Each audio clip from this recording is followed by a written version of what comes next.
Welcome back to new blog. সকালে ভালো আছো? আমিও ভালো আছি। অন্য দিনের মতনই স্টার্ট করে দিচ্ছি। আর আমার স্নান করা হয়ে গেছে, সকাল সকাল ঘুম থেকে উঠে রান্নাবান্না সারা হয়নি, স্নান দান করে রান্না করতে শুরু করে দেবো। আর আমি আজকে এটাই পড়েছি, কারণ আজকে পুজো দেবো, পূর্ণিমা আছে। তো পূর্ণিমা তো লাগবে বিকালবেলা, তো আমি এখনই সব কিছু দিয়ে ঠাকুরকে দিয়ে পুজো শুরু করে দেবো। আর এদিকে শিবকে স্নান করাচ্ছি। পুজো দেওয়ার পর আমি রান্নাবান্না ছাড়বো, আর ঠাকুরকে যা দেবো তা এখন করবো না, মানে তুলবো না, প্রসাদ থাকবে। বিকালবেলা করে সন্ধে দিয়ে ধূপ দেখিয়ে তারপরে এই কাজগুলো করব। কারণ লেগেছে বিকালবেলা, আমি আর বিকালবেলা করবো না, এখনই সব বই পড়ে ঠাকুরের ঘট বসিয়ে, পূর্ণিমা যেহেতু আমি ঠাকুরের ঘরটা বসাবো আজকে, বসিয়ে পুজোটা করব আমি নিজেই।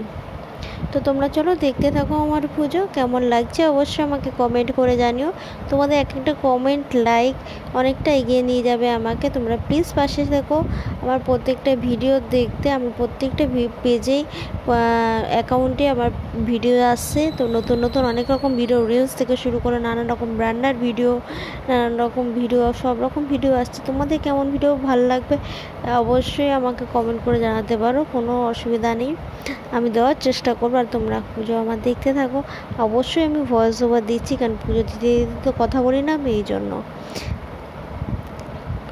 তো আমি পুজো দিয়ে রান্না করে খেতে বসে গেছি। একেবারে রান্না বলতে একেবারে আলুর দমই করেছি, একদম বেশি করে, যেন আমি রাতে পরোটা বা লুচি যাই করি খেয়ে নেবো। 2-3 রকম একসাথে করে খেতে বসতে আমার ভালো লাগছে না সিরিয়াসলি, কেন অত সময় নেই। তার উপরে কিছু কাজ আছে, সেই কাজগুলো সারতে হবে। এদিকে ফ্লিপকার্টে অর্ডার করব, ফ্লিপকার্ট তো অনলাইন প্রসেস শুরু করে দিচ্ছে।